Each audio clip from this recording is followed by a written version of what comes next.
இங்க குடும்ப பொருளாதாரமாக உள்ளது. இல்ல என்ன வேணும், என்ன வேணும்? பொருளாதாரம் வேணுமா, தண்ணி வேணுமா?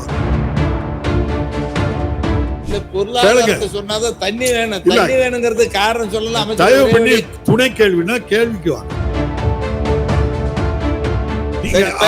ஒரே வரியில கேட்டா அவங்க இல்லம்மாங்க, நான் இழுத்துக்கிட்டே வந்தா நான் இல்ல. நீ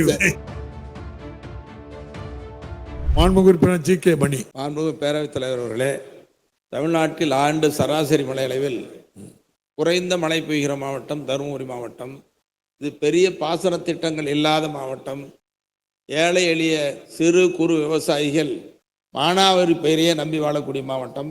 வேலை வாய்ப்புள்ள தொழிற்சாலைகளும் இல்லாமல் அண்டை மாநிலமான கர்நாடகா, கேரளா, ஆந்திரா போன்ற மாநிலங்களுக்கும் இந்த தமிழ்நாட்டில் திருப்பூர், ஈரோடு போன்ற மாவட்டங்களுக்கும் வேலை தேடி செல்லும் நிலை உள்ளது. இங்க குடும்ப பொருளாதாரமாக உள்ளது. இல்ல என்ன வேணும், என்ன வேணும்? பொருளாதாரம் வேணுமா, தண்ணி வேணுமா? இல்ல பொருளாதாரத்தை சொன்னாதான் தண்ணி வேணும். தண்ணி வேணுங்கிறது காரணம் சொல்லலாம். தயவு பண்ணி துணை கேள்வினா கேள்விக்கு வாங்க, கேளுங்க. பேரவைத் தலைவர் அவர்களே, ஒரே வரியில கேட்டா இல்லன்னு சொல்லிடுவாரு. காரண காரியங்களை சொன்னாதான் கிடைக்குங்கிறது. ஒரே வரியில கேட்டா அவங்க இல்லம்மாங்க, நான் இழுத்துக்கிட்டே வந்தா நான் இல்ல. நீ பேரவைத் தலைவர் அவர்களே, இந்த பின்தங்கிய மாவட்டத்தினுடைய வாழ்வாதாரமாக இருப்பது காவிரி ஆற்றில் ஆண்டுதோறும் மழைக்காலங்களில் 100 TMC 150 TMC தண்ணீர் கடலுக்கு வீணாக செல்லுகிறது. அப்படி கடலுக்கு வீணாக செல்லும் நீரை நீரேற்று மூலம் தருமபுரி மாவட்டத்தில் இருக்கிற எல்லா ஏரி குளம் குட்டைகளும் நிரப்பினால் மக்களுக்கு வாழ்வாதார திட்டமாக இருக்கும். இது முதலமைச்சர் அவர்கள் கூட நேரில் பார்த்தார்கள். நாங்கள் கோரிக்கை வைத்தோம், அவரும் ஏற்றுக்கொண்டிருக்கிறார்கள்.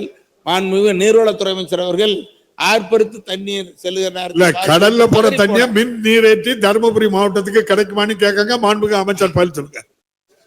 மாண்புமிகு அமைச்சர் அவர்கள் போதும், கேள்வி புரிஞ்சுக்கிட்டாங்க.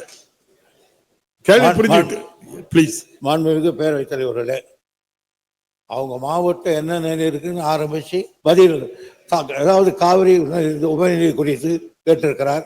காவிரி நதியின் உபநீரை வழங்க கோரும் பெண்ணாகரம் வட்டம் மற்றும் நலம்பள்ளி வட்டம் ஒரு பகுதி ஆகியவற்றில் உள்ள நீர்நிலைகள் காவிரி வடிநிலத்திலும், பாலக்கோடு வட்டம், தருமபுரி வட்டம் மற்றும் நலம்பள்ளி வட்டம் ஒரு பகுதி ஆகியவற்றில் உள்ள நீர்நிலைகள் தென்பெண்ணை ஆற்றின் வடிநிலத்திலும் உள்ளன. இந்நிலையில் தருமபுரி மாவட்டத்தில் உள்ள குடிநீர் ஆதாரங்கள் மற்றும் நிலத்தடி நீரையும் காவிரியின் வெள்ளப்பெருக்கு நீரையும் கொண்டு நீரேற்று முறையில் மேம்படுவதற்கான சாத்தியக்கூறு அறிக்கை தயாரிக்கப்பட்டு அரசினுடைய பரிசீலனை இருக்கிறது.